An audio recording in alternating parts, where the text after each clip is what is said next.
The morning Earl Hutchins drove that old John Deere into town, three men laughed loud enough for the whole feed store parking lot to hear.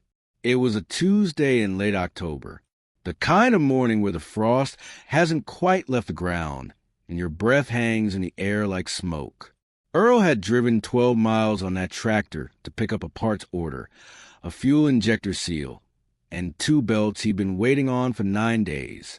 The tractor was a 1979 model. Green paint faded to something closer to gray. One side mirror held on with a hose clamp, and a crack running up the left fender that Earl had welded himself back in the spring. It wasn't pretty, but it ran. Danny Krebs saw him pulling first. Danny owned the biggest operation in Callaway County, 800 acres.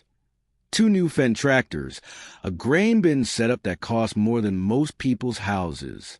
He was standing with his two usual companions, Wade Sellers and Phil Morrow, both of whom farmed respectably, but mostly just followed Danny's lead when it came to who to talk to and who to ignore. "Lord have mercy," Danny said, not quietly. "Earl Hutchins and his museum piece." Wade laughed. Phil shook his head like he felt sorry, but he was smiling. Earl heard it. He climbed down from the tractor slowly. He was 61 years old, and his left knee had been giving him trouble since August. And he didn't look over. He just looped the key into his jacket pocket and walked toward the store entrance like he had somewhere to be. That didn't even pass emissions? Danny called after him. More laughter. Earl pushed through the glass door and let it close behind him. Inside, Lenny at the counter had the parts already boxed up. He'd known Earl for 30 years. He didn't say anything about the noise outside, just slid the box across and said, "Took long enough for those to come in. Sorry about that." "No trouble," Earl said. He paid in cash, counted it out exact, folded his wallet back into his chest pocket, and picked up the box. When he came back out, Danny's truck was parked closer to the entrance now, like they'd moved it just to make the path narrower. Danny was leaning against the hood with a coffee cup. "You know, Earl," he said, in that voice he used when he wanted to sound friendly, "there's a farm auction over in Hester County next month. Fella's selling off a '04 model with low hours. Might be time to let that thing go to the scrapyard where it belongs." Earl set the box down on the tractor's toolbox, secured the latch, climbed up, started the engine.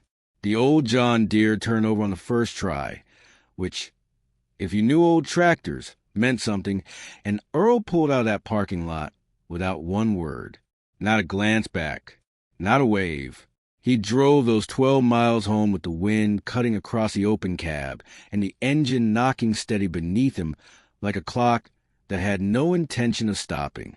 What most people in Callaway County knew about Earl Hutchins was surface level at best. They knew he farmed the old Hutchins place, 140 acres his grandfather had broken ground on in 1951. They knew he'd never expanded, never bought the parcels that came available over the years when neighbors sold off or gave up. They knew he ran the operation alone since his wife Margaret passed 4 years ago. And they figured the way people figure things without knowing that he was just getting by. What they didn't know was that Earl had been watching.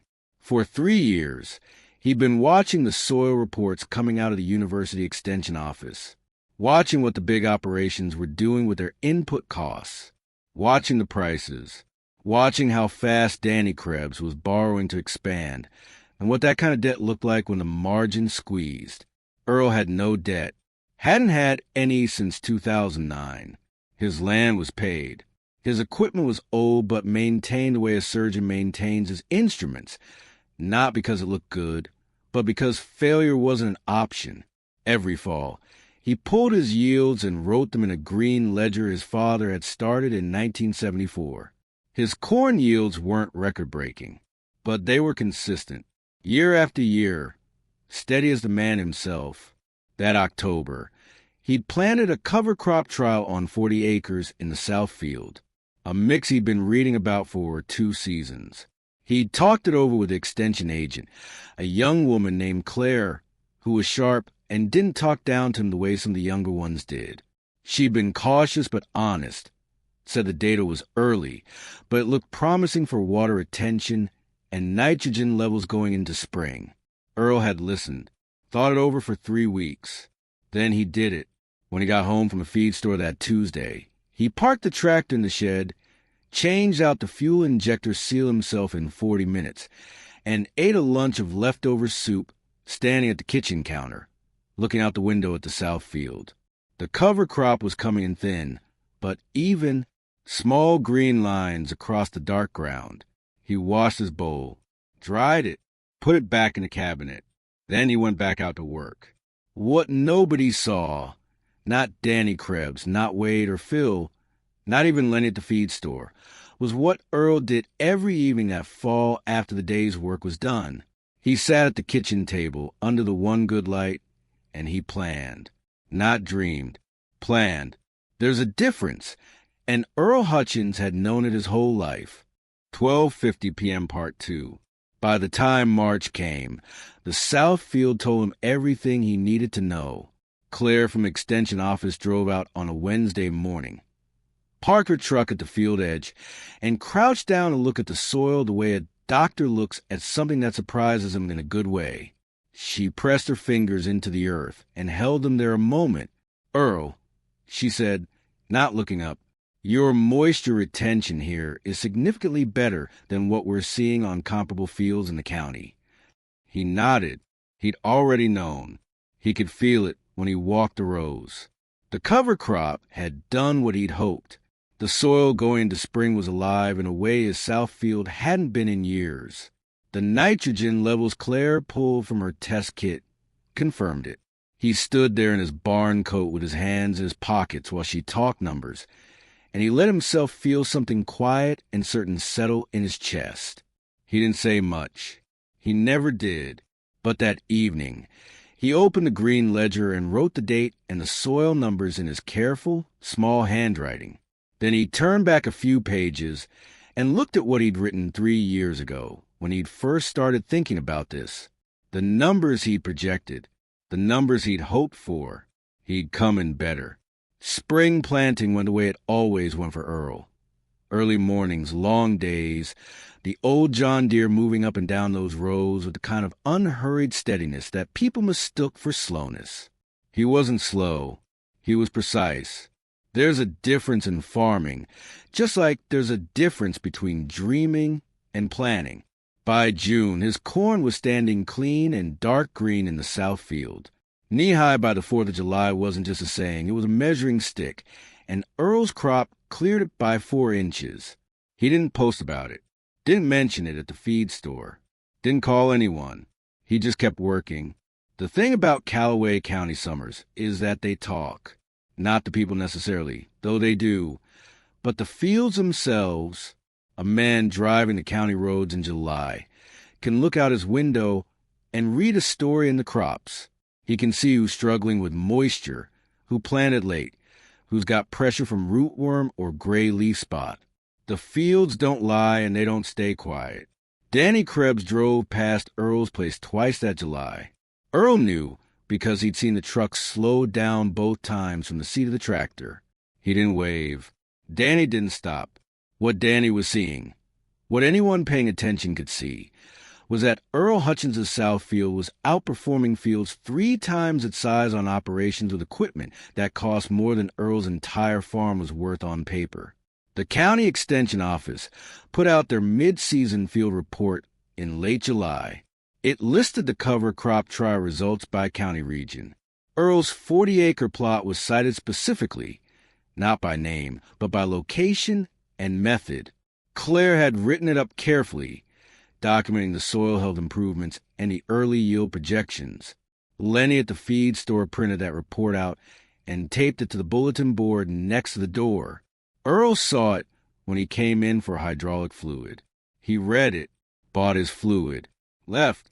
It was Wade Sellers who made the connection first, who looked at that bulletin board report and then thought about whose land sat in that south section of the county, and went quiet in a way that meant something had shifted. Harvest came in September. Earl ran the combine himself, an older machine, like everything he owned but serviced and ready. He took the South Field first. When the yield monitor showed him his numbers at the end of the first day, he sat in a cab for a moment with the engine idling. Then he climbed down, walked to the edge of the field, and looked back at what he'd grown. 140 acres. One man, one plan, 3 years in the making. His South Field came in at 214 bushels per acre, on ground that people in this county had quietly written off as the lesser half of the Hutchins operation. He hauled his first load to the elevator on a Thursday morning. The young man at the scale didn't know him well, just checked the ticket and handed it back. But Jerry Alderman, who'd been managing that elevator for 22 years, came out of the office and looked at Earl's load ticket and then looked at Earl. South Field. Jerry said. South Field, Earl said. Jerry looked at the number again. Didn't say anything else. Just nodded slowly, the way men do when the math speaks for itself. Danny Krebs's harvest that fall ran into problems. Nothing catastrophic. Farming rarely ends in one clean disaster. It was the accumulation of things. Input costs that climbed while margins stayed flat. 2 of his rented parcels had come back with disappointing yields due to the dry stretch in August that had hurt deeper till ground harder than well-structured soil. And the payment on the second Fendt tractor came due in October at a time when the cash flow wasn't where it needed to be. Earl heard about it the way you hear about things in a small county. Pieces of conversation. The elevator talk. What Jerry said without saying directly. He didn't feel satisfaction about it. That's the honest truth. A man who spent 40 years farming understands that a bad season can happen to anyone, and the land doesn't care about your pride. But he did think about that parking lot in October. The laughter, the scrapyard comment. He thought about it once. Then he let it go. In November, Claire came back out to the farm to close out the trial documentation. She sat at Earl's kitchen table with her paperwork and her laptop and went through everything. The soil data, the yield numbers, the cost inputs versus returns. She was going to write it up for the university as a formal case study. She asked if he was comfortable being identified by name. He thought about it for a moment. Use the name, he said. She looked up. My grandfather broke this ground in 1951. Earl said, put his name on it. She wrote it down. When she left, Earl stood on the porch and watched her truck go down the gravel lane and turn onto the county road. The fields on both sides of the lane were cut and quiet now. The stalks gone, the ground resting under a flat gray November sky. The old John Deere sat in the open shed, door green and gray oil stained and solid. He'd start the winterizing on it tomorrow, check the belts the new ones had held all season without a complaint, drain the fuel lines, grease every fitting, get it ready for whatever came next. He went inside, put the kettle on. Outside the land his grandfather had turned by hand in 1951 lay dark and patient, and exactly as it should be quiet now, but already holding everything it needed for spring.